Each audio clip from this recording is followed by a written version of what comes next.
恭敬大德圣定，为持法会，即一觉众生，请转妙法轮，教导我们如何了生脱世，离苦得乐，殊增无生。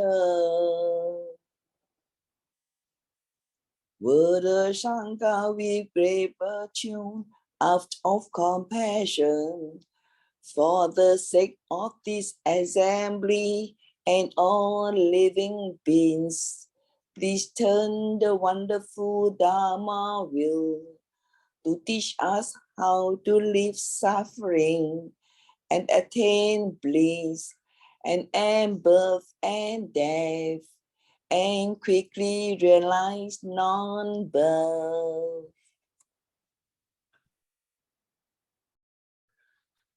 Namo tassa bhagavato arahato samma sambuddhassa. Homage to the blessed, noble, and perfectly enlightened one. Namo sadanto suchetoye alahati sanmiao sanputoche. Wu shang shen shen wei miao fa. Bai qian wan jie nan zao yi. Wo jin jian wen de shou che. Yan jie ru lai zhen shu yi. Supreme and wondrous Dharma, subtle and profound, rarely is encountered, even in a billion eons. But now we see and hear it and accept it reverently.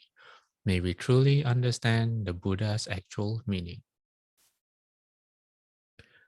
Namo, quelling disasters, lending life, medicine master, Buddha. Namo, quelling disasters, lending life, medicine master, Buddha. Namo, disasters, lending life, medicine master, Buddha. Namo, quelling disasters, lending life, medicine master, Buddha. Namo, disasters, lending life, medicine master, Buddha. Namo, quelling disasters, lending life, medicine master, Buddha. Namo, quelling disasters, lending life, medicine master, Buddha. Medicine master does come one, medicine master does come one, medicine master does come one, medicine master does come one. Buddhas, Bodhisattvas, Venerable Master, and all good knowing advisors, welcome back. We are on class 157. Let me get today's slides up. Today, I have a hopefully very good class because we are going to talk about loving kindness, metta. First, we're going to talk about the Brahma Viharas, which loving kindness is part of it. And then we're going to go into loving kindness. And I am how you say looking forward to it. Yes, I was going to say excited, but it's more I'm looking forward to it because this has to do with practice.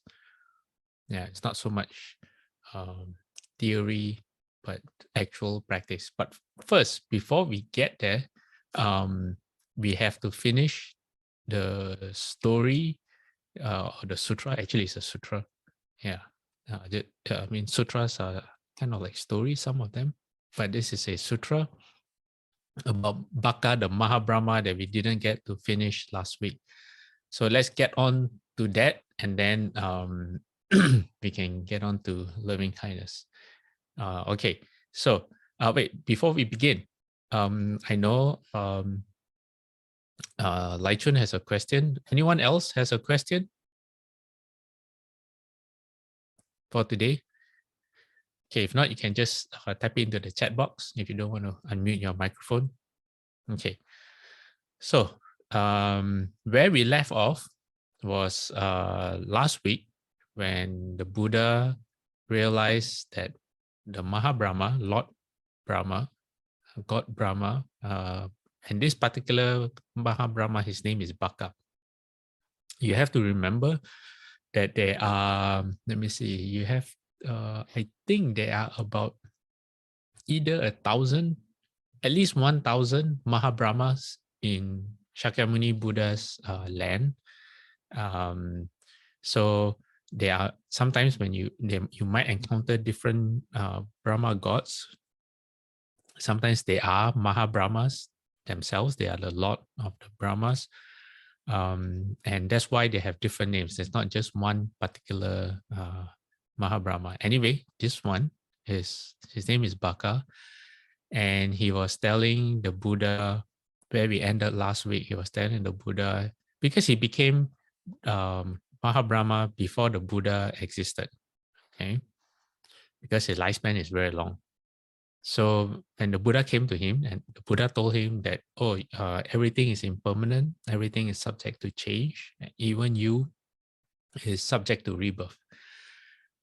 But Baka told the Buddha, he said, I've been here longer than you, and I have seen many ascetics and Brahmins come before you, and some of them have practiced a lot longer than you have. And if there's a way out, they would know. They would have found it.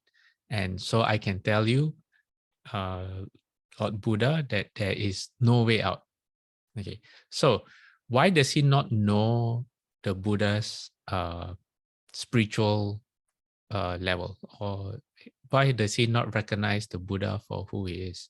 Well, it is because, like Shufu said, a first stage, for example, Shufu said a first stage or first ground Bodhisattva does not know the state of a second ground Bodhisattva. So someone below is unable to fathom or to understand, comprehend, experience someone from a higher state. So that's why sometimes when we say in one of our earlier classes, you would have heard me caution anyone who says that, they say Shufu is a Bodhisattva, or Shufu is a transformation body of Amitabha Buddha. You can say you believe that Shufu is a Bodhisattva through his conduct, through the example that Shufu has given us, has shown us, but you cannot say that Shufu is a Pusat. Why? Because then you are saying you become the certifier for Shufu. Indirectly you are claiming that you are higher than Shufu for you to be able to claim who Shufu is. So it becomes very arrogant, and also very absurd. So same thing, okay, same principle.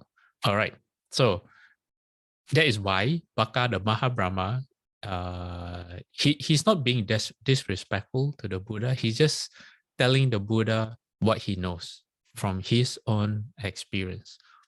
So where we left off last week, was he telling the Buddha, and the Buddha replying to him, and the question is in the answer. The Buddha said, I too know that if I attach to earth, I will lie close to you in your domain, meaning the Buddha should accept Baka for being the Lord Creator.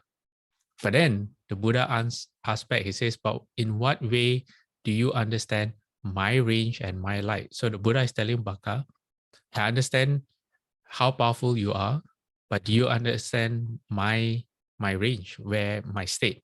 Okay. So the Buddha proves it by saying, he said, a galaxy extends 1,000 times as far as the moon and sun revolve, and the shining ones light up the quarters, and there you wield your power. That means as far as the galaxy extends. And under this galaxy is 1,000 worlds, not worlds, world system.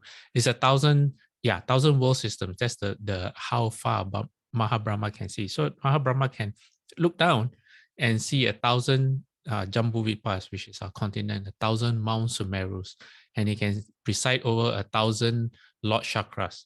That's why he's so, he thinks that he's the creator of everyone. So the Buddha says, the high and low, the passionate and dispassionate, and the coming and going of sentient beings. And the Buddha says, that's how I understand your range and your light. That's what you know, he tells Mahabrahma. And then he goes on, he says, but there is another realm that you don't know or see, but I know and see it. There is the realm named after the gods of streaming radiance. This is the heaven of the fourth dhyana, where Baka was formed in one of his previous lives. So he told Baka, I said, you pass away from there and you were reborn here. You dealt here so long that you've forgotten about that you don't know it or see it. There's the realm named after the gods replete with glory, the realm named after the gods of abundant fruit, the realm named after the overlord which you don't know, see. Basically, the Buddha tells him, okay, your past life, this is where you came from. And then even before that, this is where you came from. And even before that, this is where you came from. And what's not in the text is that in every past life that Baka came from, if you remember the first thing we looked at last week, his life was really long, even longer than his present lifetime. And in this present lifetime, Buddha said, your life is so long that you've forgotten your past lives. So now the Buddha is recollecting not just his present life, but the past, the 3-4 lives before that. So the Buddha says he can see and he knows. He can see further than Brahma can see himself. So he says, I'm not your equal in knowledge, still less or inferior, rather I know more than you. Okay, so this is where last week we had a question about why the Buddha had the Dharma, why the Dharma had to be requested from the Buddha.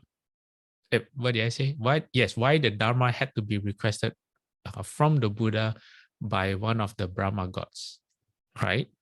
And if anyone read the play in full, the sutra that I shared out in the WhatsApp group, the Buddha said that in order to engender respect for the Dharma in the world, in order to increase the root of virtue by having great top-knotted Brahma, that's the Brahma god who had to request for the Dharma, repeatedly request the Dharma, and because the Dharma is exceedingly profound, the dust come one once again went into the privacy or solitude and had the following thought. That means the Buddha did it on purpose. He wanted the Brahma god to request for the Dharma. And then the Buddha said that, I remember the 91 billion previous Buddhas. So the Buddha could see so far behind, say the 91 billion past Buddhas that came before Shakyamuni Buddha, turned the sublime wheel, the Dharma wheel, in that supreme grove named after the sages where peace, tranquility, and concentration are actualized and dear always dwell. Thus, I too will turn the sublime wheel in the supreme grove named after the sages. So even before the Dharma was requested, the Buddha already could see every single Buddha before him to the count of 91 billion past Buddhas all did the same thing. They all, in that very spot, very same place, they turned the Dharma wheel. So the Buddha knew he was going to share the Dharma as well. And the Buddha said, with my infinite compassion for the whole world, I do not hesitate when others supplicate me. That means when people request. These beings all have faith in Brahma. Thus, when he supplicates, I will turn the wheel of Dharma.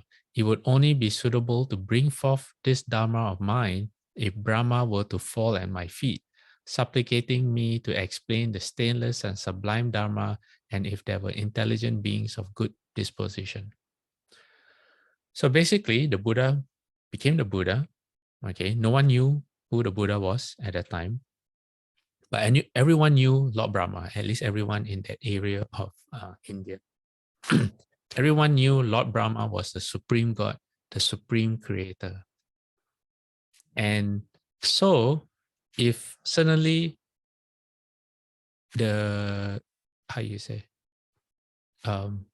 the God, okay, the all creator, the almighty, responsible for everyone, the one responsible for creating the whole world, the whole universe, he was the very one to request the Dharma, only shows how great the Dharma is. So that's what the Buddha wanted to happen. Okay, so that's what the Buddha meant, in order to engender respect for the Dharma. Okay, all right. So coming back to this, Baka the Brahma. Having directly known earth as earth and having directly known that which does not fall within the scope of experience based on earth, I did not identify with earth. I did not identify regarding earth. I did not identify as earth. I did not identify earth is mine. I did not enjoy earth. So the Buddha is saying now his relationship with the universe. So it starts with earth. He says the same thing for water, okay? Fire, air, creatures, gods, the creator, Brahma, all the gods in the heavens above him, above Baka. He said every single element in this, that's what the Buddha is trying to say. Every single thing in this universe that you know of, Brahma, Baka, and even above of you, I, as the Buddha, did not identify with it. He did not associate himself with it. Is how basically it's saying for us is the five skandhas. We think that the body is us. Our body is made up of earth, fire, water, air. Okay. We think the body is earth, is us. We think our mind is us. Okay. So basically what the Buddha is saying, but at Brahma's level, because Brahma is a lot higher than our level of existence, he tells Brahma, everything that you know of in this world, in this universe, I am beyond all this. So I've gone beyond it.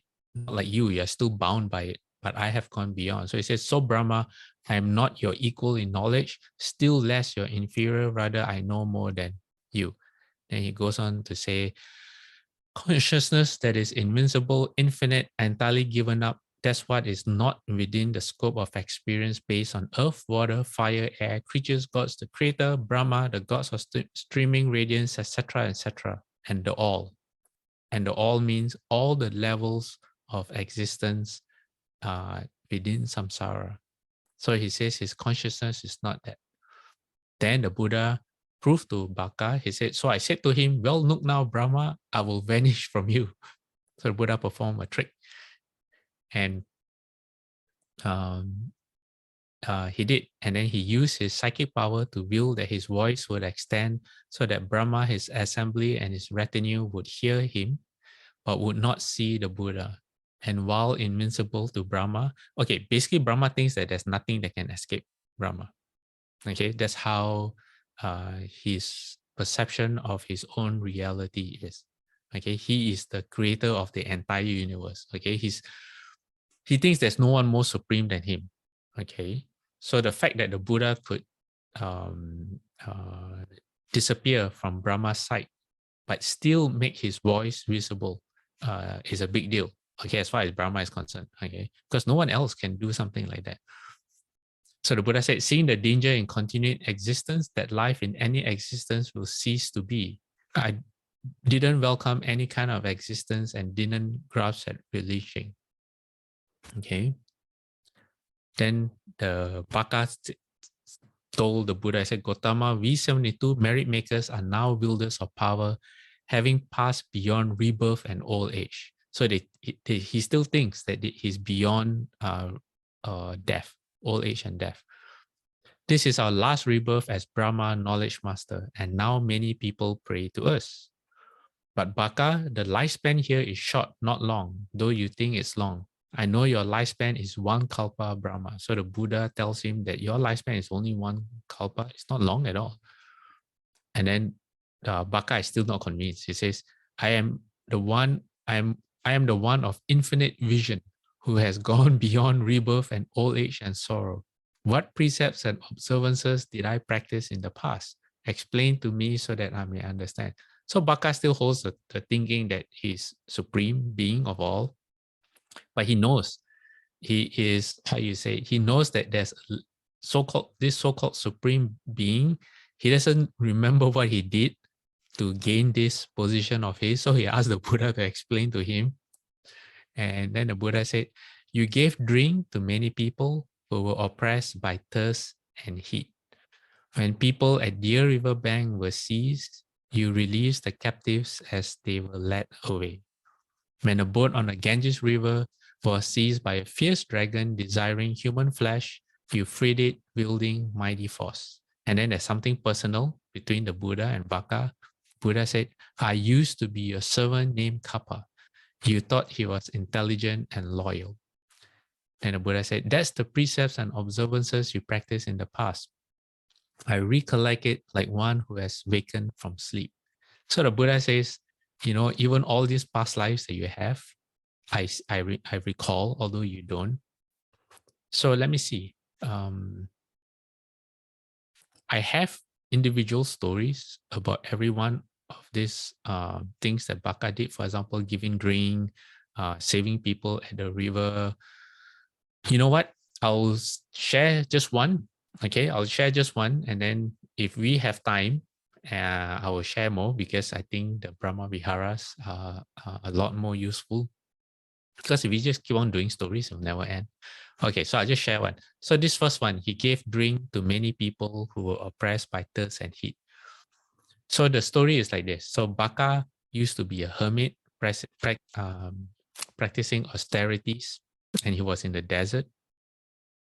So basically, he was like a rishi, like in Chinese culture, you have the Taoist masters that go to the mountain caves and then they just practice by themselves and they have a very long lifespan. In India, they have the same thing. So Baka, in one of his past lives, that was what he was doing. So, and usually they have spiritual powers. Okay. So while he was in the desert, there was a merchant caravan of about 500 carts. They lost their way while crossing the desert. Because usually desert, there's no landmarks to tell you where to go. You only have the sun and the stars. So unable to determine their direction, they wandered for 7 days without food or water, and they perished in the heat.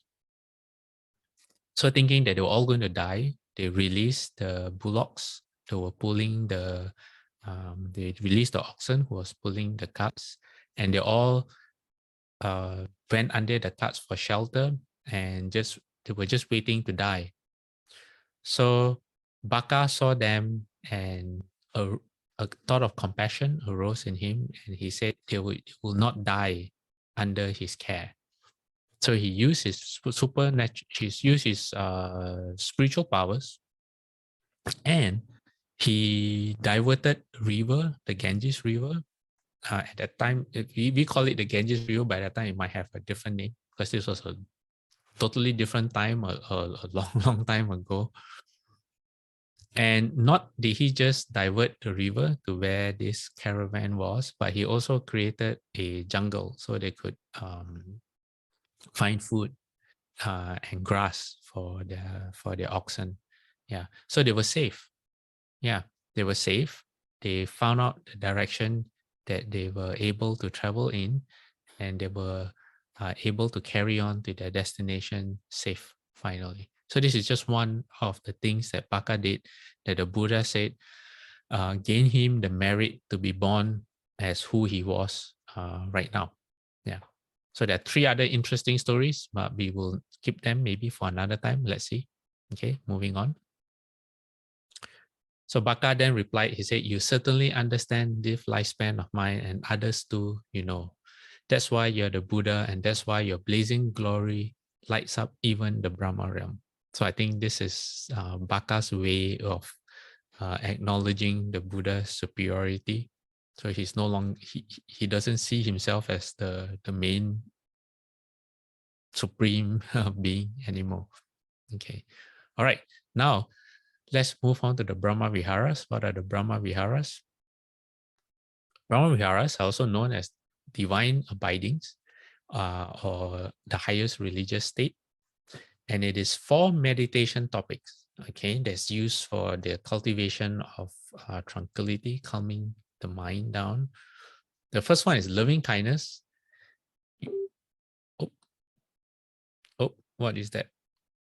Okay, all right, just give me a second. My speaker, that sound was the low battery of my speaker, so just let me plug in the charger. Hold on. Oops.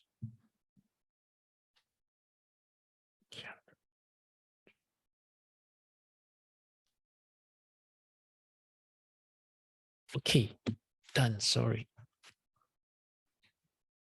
Okay, where were we? Okay, first one is loving kindness. Everyone knows it as metta, which is Pali. Sanskrit is known as Maitri. Not the Sanskrit word is not as well known as the Pali word. So if you come across the word metta, it means loving kindness. All right. So loving kindness, number 1. Number 2 is compassion. Number 3 is empathetic joy. And number 4 is equanimity or being impartial. Okay. And then on screen, you can see the corresponding Pali names or Sanskrit names. Sometimes Pali and Sanskrit are very close.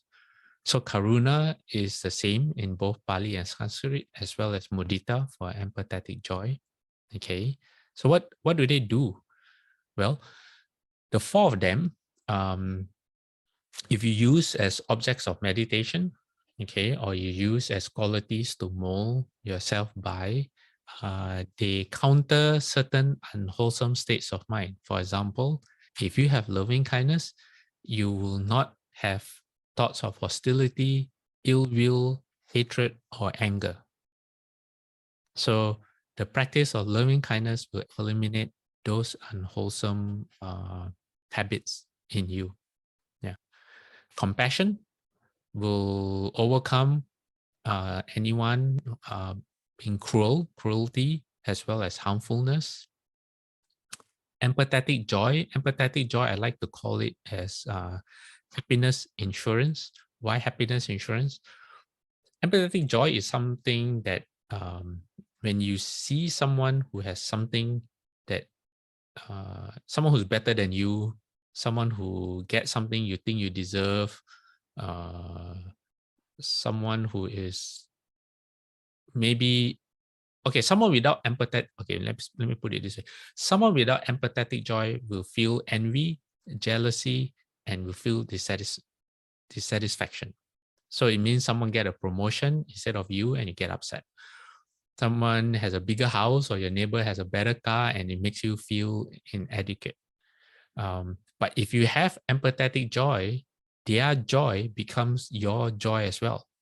So if they buy a new car, if your level of empathetic joy is very strong, you feel more happy for them than they might feel for themselves. And your joy for them is genuine. You're really happy for them. So they might buy a new car out of ego or, to show off.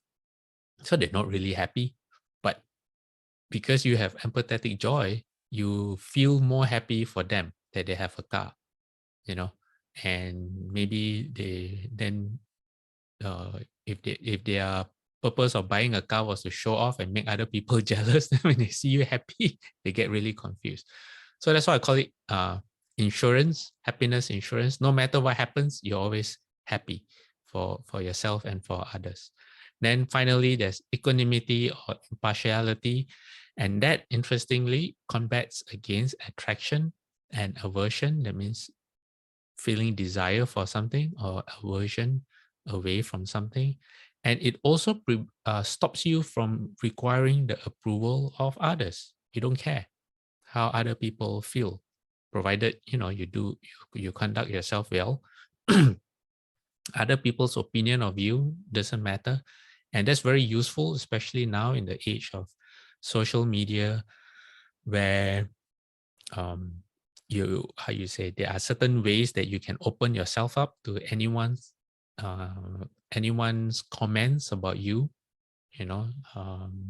and so being able to not be affected by random comments of strangers is a very useful skill.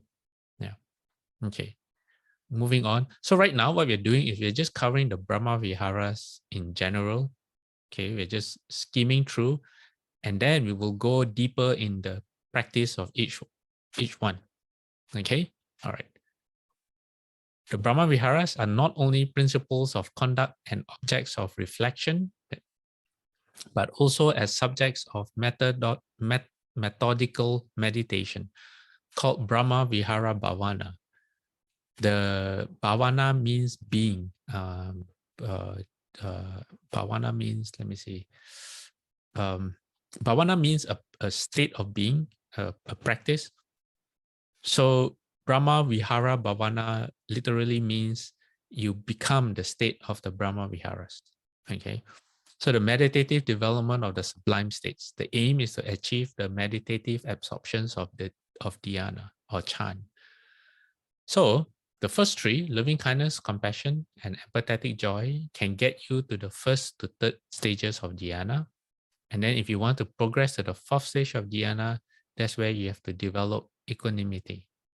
And that then gives your mind the ability to go in deeper into concentration. All right. Okay.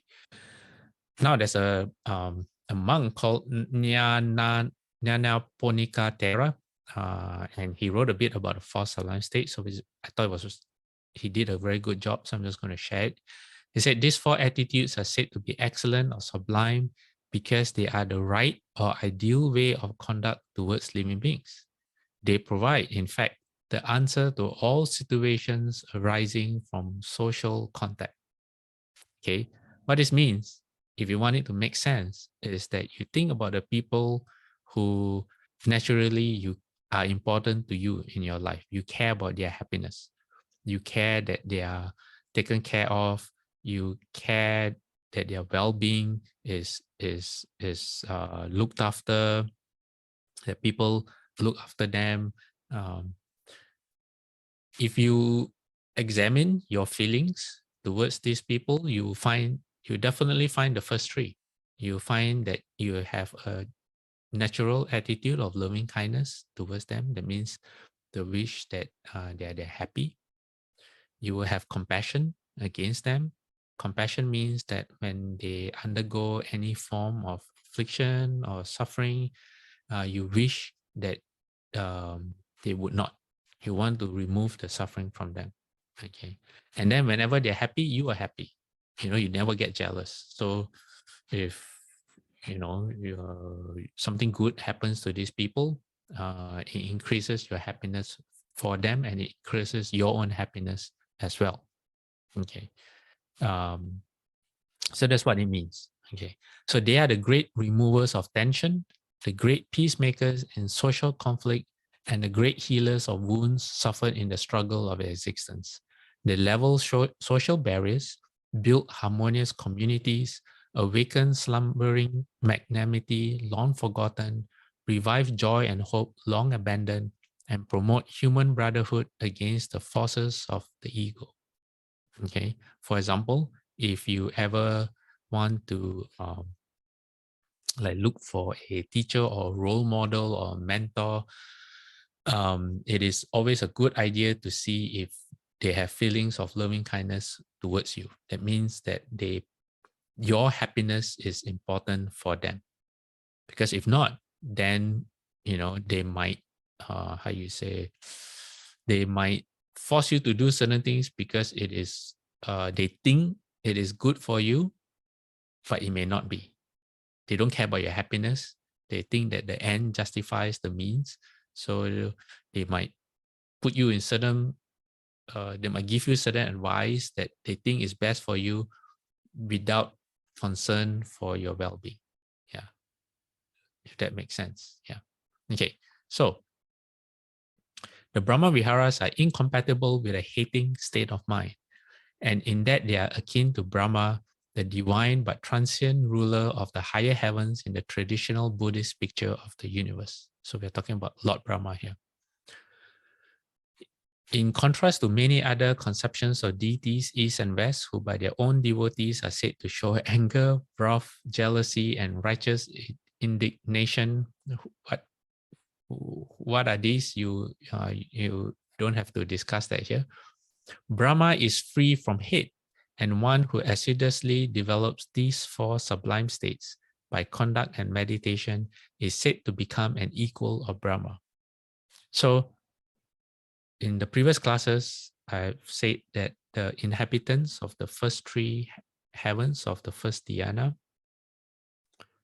they are characterized by loving kindness.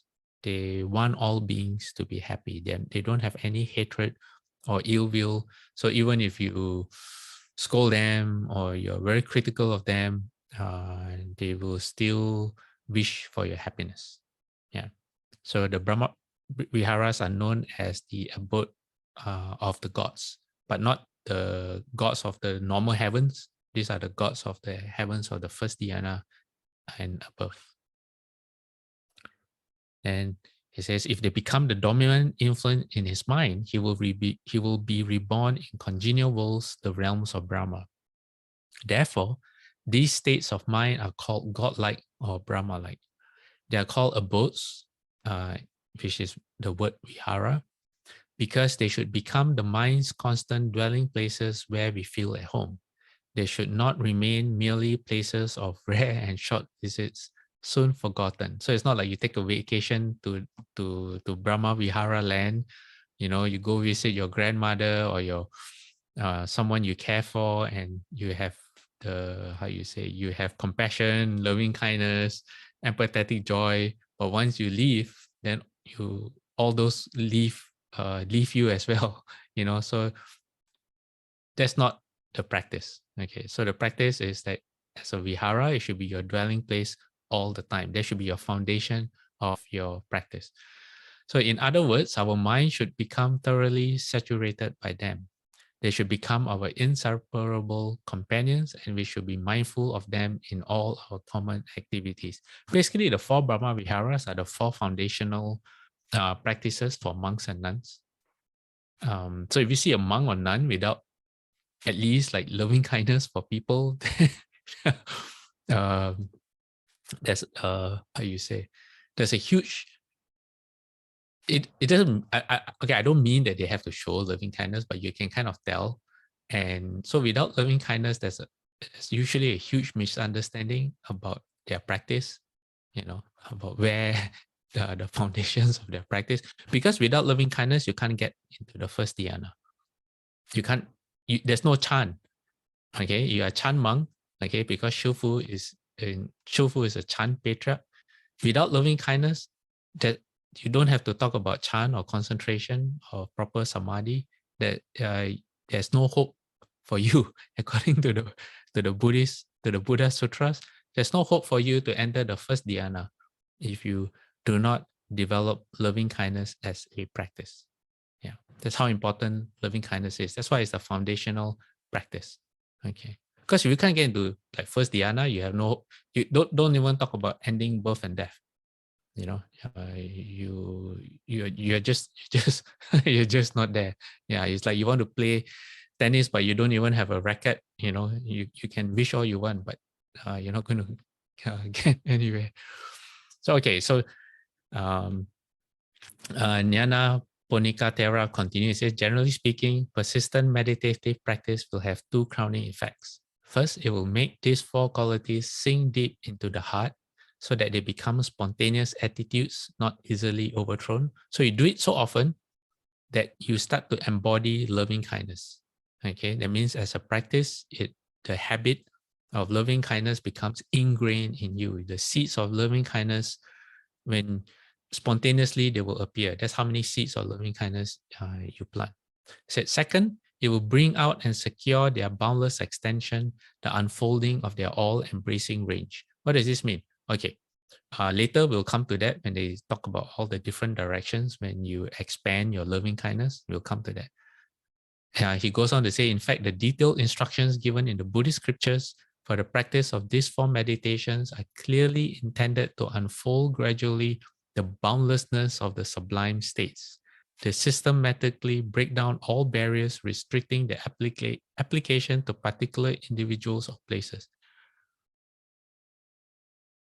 This means that your loving kindness extends to all living beings. All living beings. Okay. Which is why it's so important for as a Buddhist practice. And especially for monks and nuns. Why? Well, so far we've been exploring the Theravada scriptures, the suttas from the Pali Canon.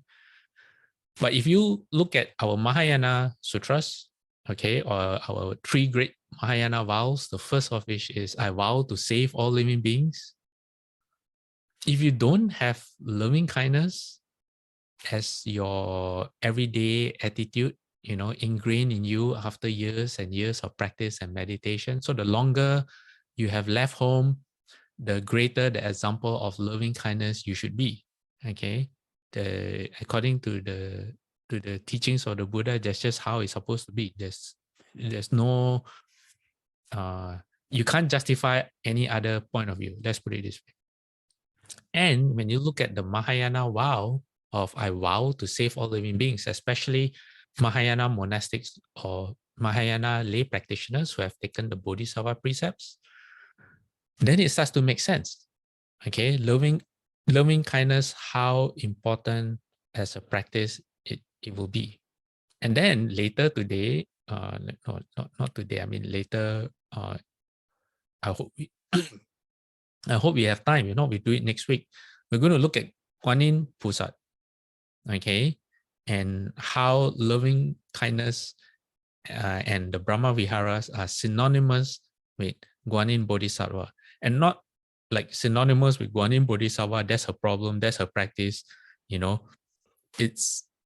It has a lot to do with us as well. Okay, to make sense of the Lotus Sutra, the Universal Door chapter. Yeah, I hope we can get there today.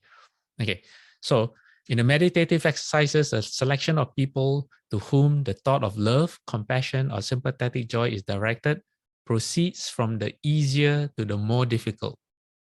Okay, you start where it is easy first, for who loving kindness comes naturally. So it says, for instance, when meditating on loving kindness, one starts with an aspiration for one's own well-being. You don't start with someone else, you start with yourself. And then you use it as a point of reference for gradual extension. So you think, just as I wish to be happy and free from suffering, so may all beings be happy and free from suffering. Okay? So loving kindness, you start with yourself.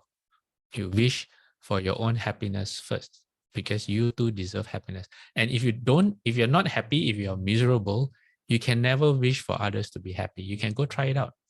Okay, find a moment when you're absolutely miserable. It is almost impossible to have loving kindness for other people. Yeah, because why? You just be a miserable person to them. You just extend miserableness to them instead of loving kindness. Okay, then it goes on, it says, then one extends the thought of loving kindness to a person for whom one has a loving respect, as for instance, a teacher, then to dearly beloved people, then to indifferent ones, and finally to enemies, if any, or those disliked. Since this meditation is concerned with the welfare of the living, one should not choose people who have died. One should also avoid choosing people towards one whom one may have feelings of sexual attraction. So instead of loving kindness, your loving becomes more of a love kind of emotional, passionate, desire-based love, not loving kindness at all. Loving kindness is actually free of that kind of love-based emotion where there's sensual desire, sensual passion, and it's usually a possessive kind of feeling. So loving kindness is very, very different. Okay, loving kindness has to do with the wish for others to be happy. Okay, After one has been able to cope with the hardest tasks, to direct one's thoughts of loving kindness to disagreeable people, that's where you know that your loving kindness meditation is working. One should now break down the barriers. What does that mean? It says, without making any discrimination between these four types of people, one should extend one's loving kindness to them equally. Does that sound like Guanyin, Bodhisattva? Yep. And then at that point of the practice, one will have come to the higher stages of concentration, and further progress will lead to the full concentration of the first dhyana, then the higher dhyana or dhyanas. So that's how important loving kindness is. In fact, there's if you all know the 3 steps, 1 bow, and there were 2 different 3 steps, 1 bow. The first one was by Dharma Masters Heng Guan and Heng, I don't remember. Anyway, then the second one was Rama Heng Shui and Heng Chao, who is now Marty Verhoeven. And before their 3 steps, 1 bow, Marty was packing an axe. So Marty used to study Kung Fu, so he knows Kung Fu. So he thought he needed to protect Rama Heng Shui and himself. So he took weapons with him. I know there was an axe. I'm not sure about if there were other weapons. And Shufu found out. He said, no, you can't take weapons. The only weapon you can use is loving kindness. Yeah, loving kindness. When monks in the Thai forest tradition, or traditionally when they go to cemeteries or the forest, and you encounter poisonous snakes and wild animals, dangerous animals, the only thing you can do is the only weapon you have, the only defense you have is loving kindness. That's it. You can't pick up a rock, you can't pick up a stick, you are not allowed to. You're only the only thing you're allowed to do is develop feelings of loving kindness. Okay, so let me see. Ron has a question.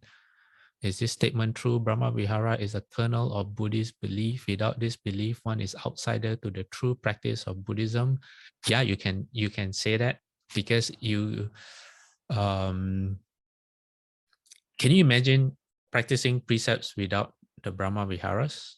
Can you imagine meeting a monk or nun who does not even show loving kindness or attempt at loving kindness? Okay, that's not fair. Everyone is different. So different people have different personalities, and they will show different aspects of their personalities at different times. You know, you're going to irritate someone, they're not going to show you loving kindness if your skill at irritating people is very good. So that's not fair. But over time, sometimes you can see from the decisions that people make, their decision-making skills, what is more important, the well-being of people, or say the well-being of the building, or the well-being financially, more important than people. That gives you a clue or an idea as to the level of practice that they have. So all Buddhist practices only start to make sense when you have the Brahma Viharas as the foundation. Until then, the Buddhist practice, the path is very hard. Hard as in you become very rigid. The more you practice, the more tense you become, the more stress you accumulate. You may be doing the same practices as everyone else. In terms of the form, you wear the same clothes, you look the same, but inside you become more bitter, you become less happy, and eventually it shows in the people around you. They're able to feel and see. So yeah, Ron, you could say that the Brahma Viharas are the foundational practice. It makes everything else, like the precepts, make sense. Like I said, I vow to save all living beings. Okay, that's the first great Mahayana vow that all lay and left-form people, Mahayana practitioners should make. I vow to save all living beings. How can you do that if you don't develop loving kindness.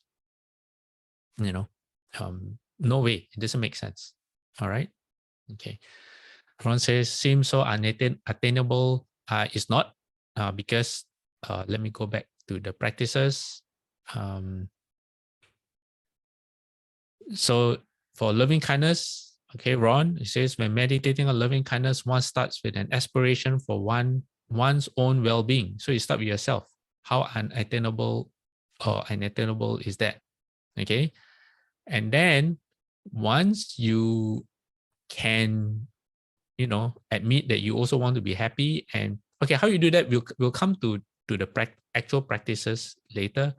But one way is you recount all the good things that you have done, your own wholesomeness, like sitting down, listening to the Medicine Master Buddha Sutra lecture, for example, and other Dharma lectures, all these goodness and wholesomeness that are already in you, holding the precepts at the best that you can.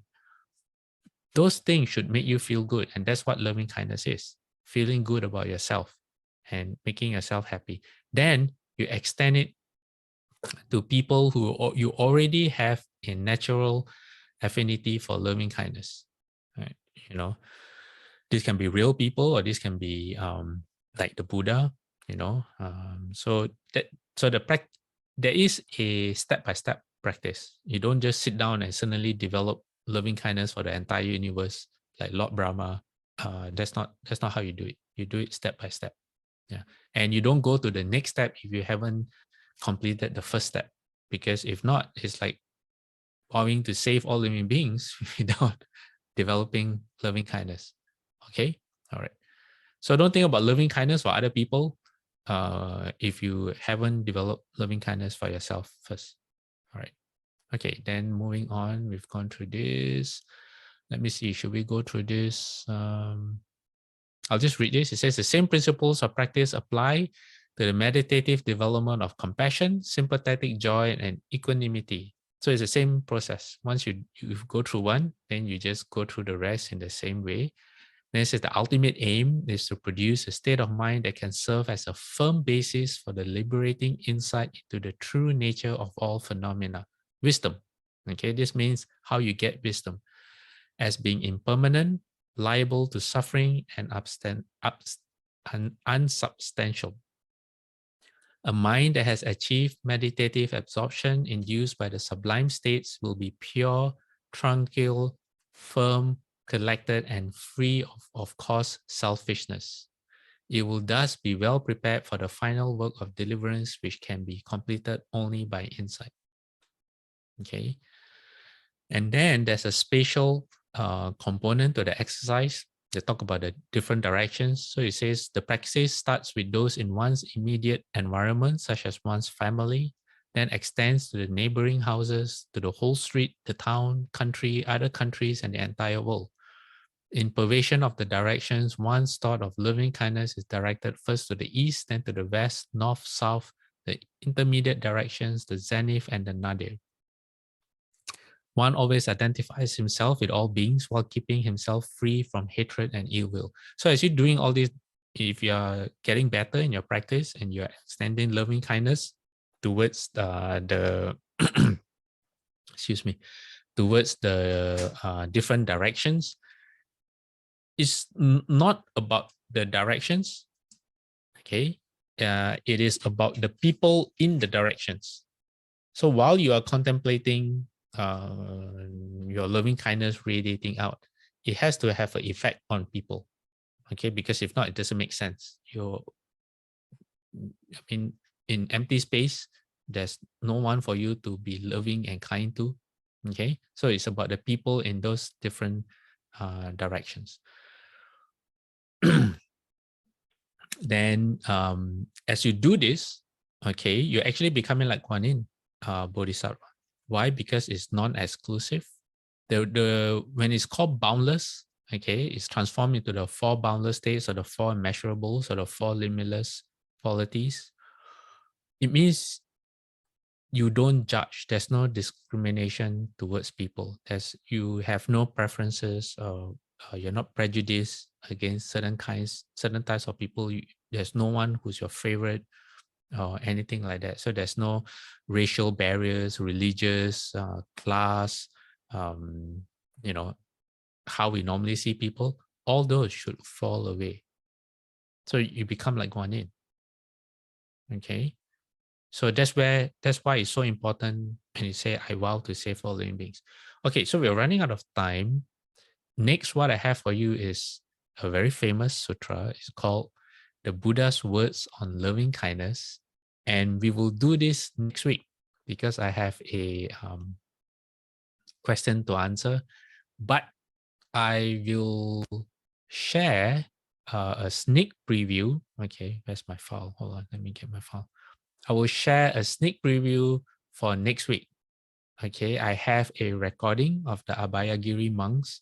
Abhayagiri is a Thai forest monastery founded by Ajahn Chah, and they are based in the Redwood, not Redwood, they are based in, okay, they're based in Redwood City, I believe. They are about 40, I don't remember what is it. I think they're about 45 minutes north of the city of 10,000 Buddhas. They're in the hills. Abhayagiri was initially built on land that Shufu donated to them, and then they purchased more land around that place. So we're very close to the monks at Abhayagiri. And the Pali chanting is really nice. Okay, I'll let you all listen a bit. Okay, this is they are chanting on the Buddha's words on loving kindness. Should be done by one who is skilled in goodness. Okay, just let me find out. Can you all hear? Do you all hear that? Can someone respond? Yes, Fasil can hear you. Thank you. Okay, thank you. All right, I'll continue. We can hear. And knows the path of peace. Let them be able and upright, straightforward and gentle in speech, humble and not conceited, contented and easily satisfied. Okay, so we'll do this next week. I believe the monks at Abhayagiri recite this every day, if I'm not mistaken. Yeah, so that's why they do it really well. Mahayana, we don't recite it at all because we are expected to already know it. Like I said, our vows are already, because the Theravada monks, they don't have the vow to save all living beings. They don't do that. So we have a, how you say, a more, it's unsaid. Yeah, let's put it this way. It's unsaid. It's part of our vows. When we recite, we vow to save all living beings. So this is how we do it. Okay. All right. So the question that we have was about the different transferences. Was it you, Lai Chun, who asked the question? Yes, Fasil, it's me. Okay. Would you like to ask the question again so everyone can? Okay. Is that okay? Yes, sure. My question was, we have various versions of transferences of merit, especially during Dharma assemblies. So I wanted to find out, is there an appropriate verse that we should use for different occasions, for different events? I understand that most of us would have our private transferences because of our different intents. But when we do our general chanting or reading of sutras, what is the appropriate transference verse? Thank you. Okay, thanks for the question. So your question is about there are different verses or transference, and like how do you choose one that's more suitable, or some people have different ways of doing it. Okay, to understand that, you have to first see what is transference. So within a how you say, within the ceremony, transference is always done at the end. Okay, we do everything, we are done, and then the last thing we do is a transference. Okay, but if you look at the actual practice itself, okay, I'm not going to give you an answer yet, but if you look at the actual practice, okay, for example, say you want to do something on behalf, you want to make an offering to to your altar, or you want to cook a dish for the temple. And suddenly you find out that, oh, Shofu is around. Okay, this is just an example, so you don't have to go into specifics. But suddenly you realize, oh, Shofu is going to be around. And let's say Shofu is going to come to your house. Okay, Shofu is going to come to your house, and you're able to make an offering to Shofu. You're going to be able to cook for Shofu. Okay, so what happens? Well, first you get really excited, really happy. Then second thing you do is you plan, and the thing you do is probably go shopping, right? And when you go shopping, you will be very careful. Like my mom, when she buys fruits for the altar, she will stand there, and if the fruit has a slight bruise, she will not choose that fruit. She'll put it down and choose something else, you know. So you will be very careful. You spend a lot of time. You'll be very sincere. Okay, you will try your best, and then when you come home, you will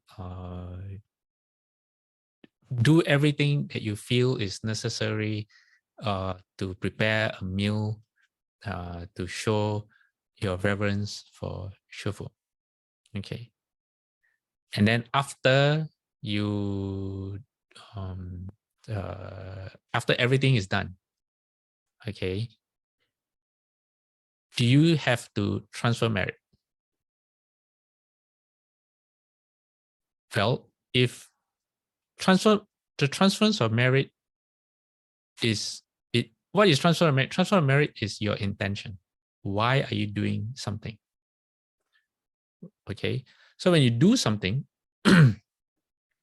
in normal life, like say you take, I'll give you another example, like saying we have precepts for the deceased, where it's a very, very rare opportunity where if you have someone who is no longer alive, you join a ceremony whereby you take the precepts on their behalf.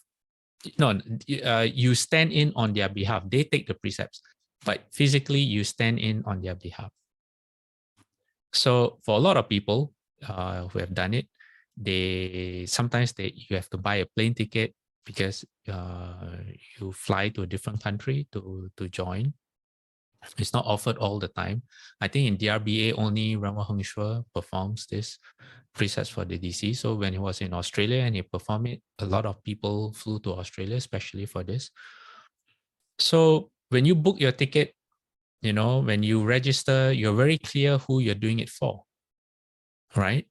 You're very, very clear. There's no doubt in your mind that, you're not going to go through the whole ceremony and then think, oh, who should I do it for? For my father, who's no longer, it doesn't work that way.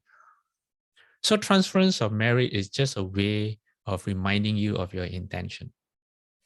And if you are doing it right, your intention should be there from the beginning until the end. Okay, so now that you understand what transference of merit actually means, so when, for example, like in the dedication, like in the precepts for the deceased, there are two ways to look at transference. One is you already are very clear who you're doing it on behalf of. Okay, for that person, you're very, very clear. And finally, when you do it and you know that you have done a good deed,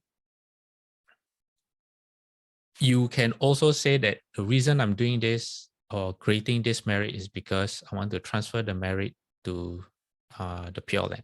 That means why you're doing it is because you want to be reborn in the Pure Land. So in the case of like King for Shofu, okay, you can, if your practice is done right, you are very clear about your intention. You are clear about both your intentions from the beginning. One is you're doing all this for Shofu, okay, because you want to repay his kindness. You just think it's the right thing to do, etc. And if say you're a Pure Land practitioner, okay, and you are doing the Pure Land practice right, then you would also think about, okay, I'm doing all this because I want to get to the Pure Land. So from the beginning, your intentions should already be there. Not not as an afterthought. Okay, so knowing this, which transference words to choose ultimately is up to you, because the words are only there as a placeholder for your own intentions.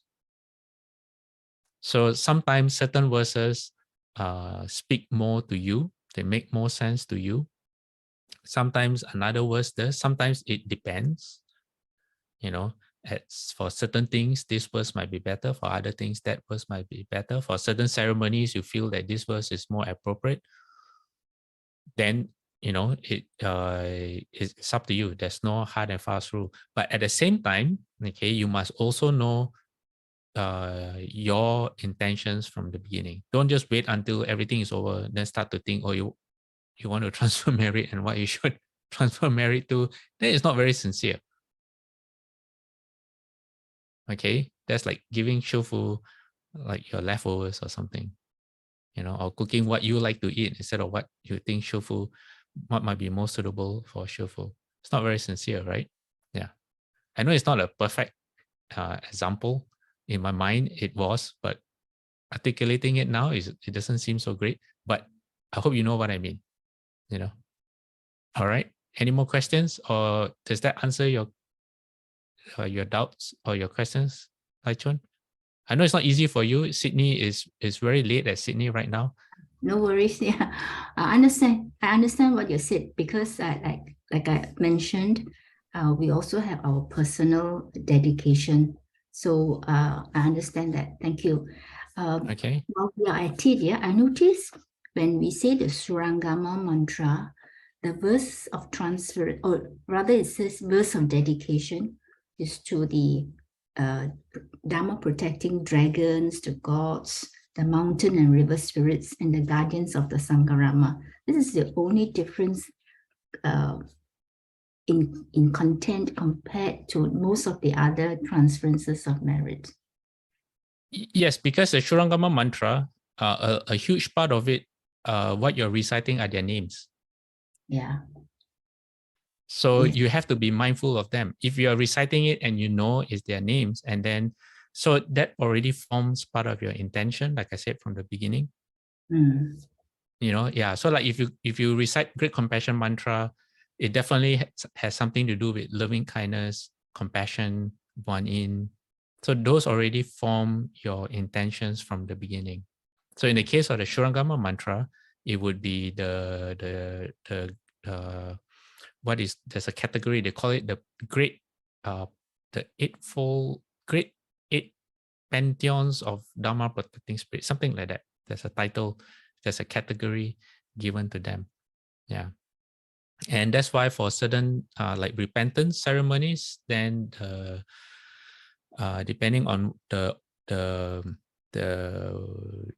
objectives of the repentance ceremony itself, then the transference will reflect that, because you go for the ceremony with that intentionality in mind already. So Yes. the verse reflects that intention that you're supposed to have. Yes. So that's why, yeah, sorry. No, Go ahead. Go ahead. Okay, I say So, first, yeah? Yes. This was asked of you some time ago, rather early in March. Remember when we do our transference of verses for this session, we all usually say, may our minds awake. Maybe for the benefit of my other Dharma brothers and sisters, why we say our instead of their. Okay, good. It gives us a segue to end the class. Okay, so what Lai Chun is meaning is, if you look at your screen, when it comes to the next slide, hold on, let me adjust my window so I can. Okay, the next slide, may all who sorrow leave their grief and pain.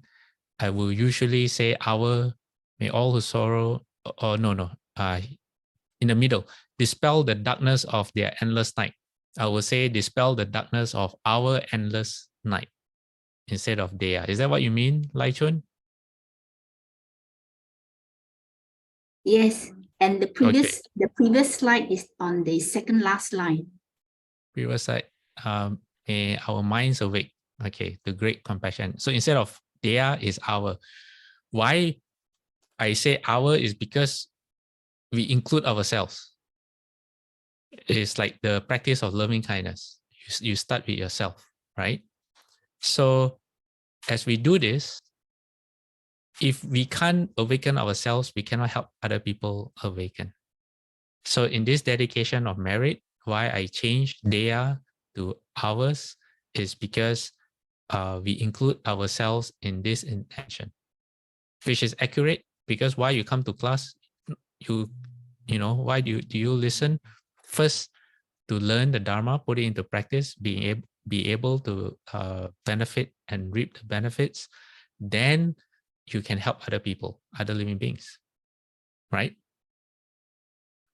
So that's why I don't recite their, I recite our.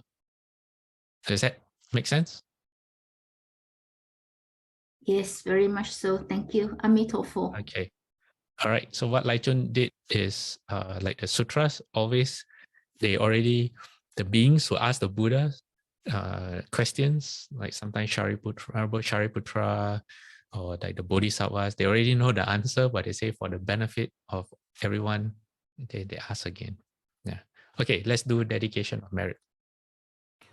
And then next week, we'll look at the connection between loving kindness and Guan Yin, as well as loving kindness as a practice.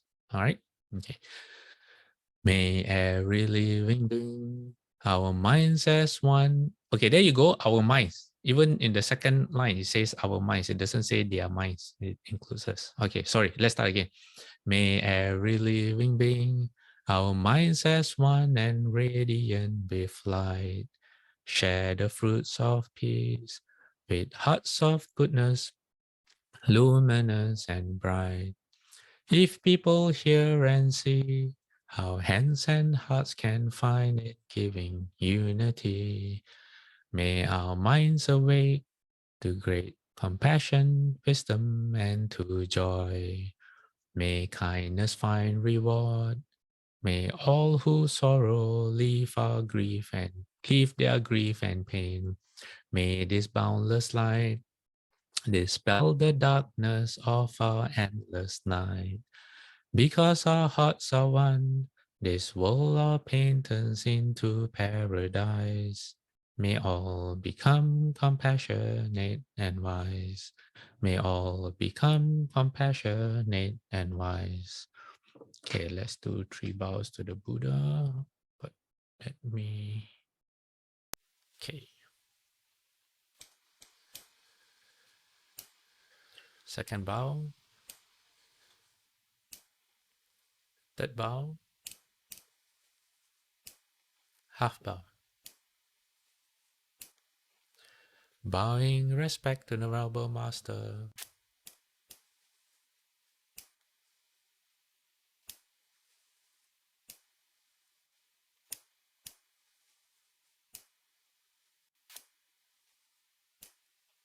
Okay, everyone, we'll see you all next week.